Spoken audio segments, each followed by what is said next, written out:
Assalamu alaikum. This video is a completion of the last video. Okay. In the last video, we talked about types of search to be implemented prior to conducting the actual study. We talked about primary and secondary research. In this video, we talk about the structure or the components of a research paper. Okay. Normally, any research paper starts with the introduction, which is the first part of the research paper. Introduction is actually composed of 2 or 3 main components.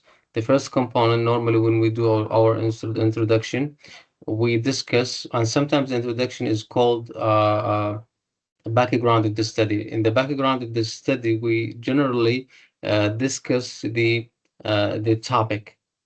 So we may start about historical background of this topic, general definitions of the topic, in order to provide the reader with general background about the topic to be implemented. Following that, okay, we provide the reader with more information about the topic in order to shape his background knowledge of the topic. And the last part of the introduction is called the thesis statement. For the thesis statement, in the thesis statement, we narrow down our discussion of the topic till we reach the point of investigation. Okay, so in the thesis statement normally implies the main objective of the study.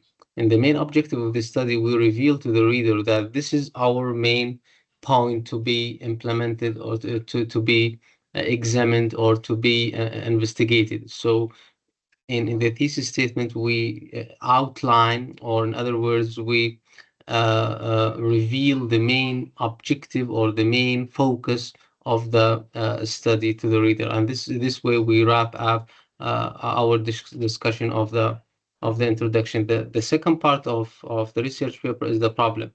The problem normally is comprised of 3 main components or 3 main parts.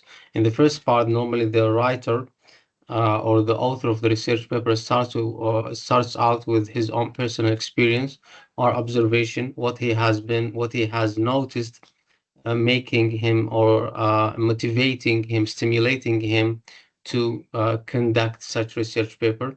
Okay, so if he's a school if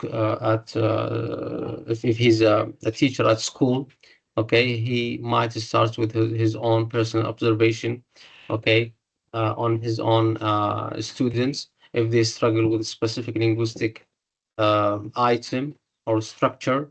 So he might show up the problem, highlighting it, providing more details about the challenges, the troublesome that the students normally encounter in their course of learning the second language or sometimes the first language.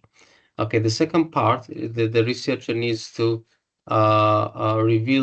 provides more information about the nature of the problem, sometimes exemplifying, citing some previous studies. And the last part is actually bridging the gap in literature by comparing his study to some previous studies in order to position his study right within the current literature.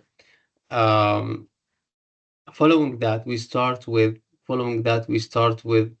the research questions. Okay, research questions normally should be drawn directly from the problem. So research questions should simply mean all question crossing the researcher's mind regarding the problem that is actually addressed. Okay, and the ultimate purpose of the study is to answer those questions. The questions should be direct, straight to the point, not too general, specific, and should be researchable and feasible.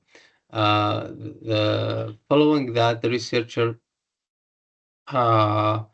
formulate his objectives, and the objectives should be in the form of a statement rather than questions, and normally should be in line with the questions in terms of number and also in terms of wording. And that's everything about some parts of the research paper, and the rest might be in other videos. Thank you.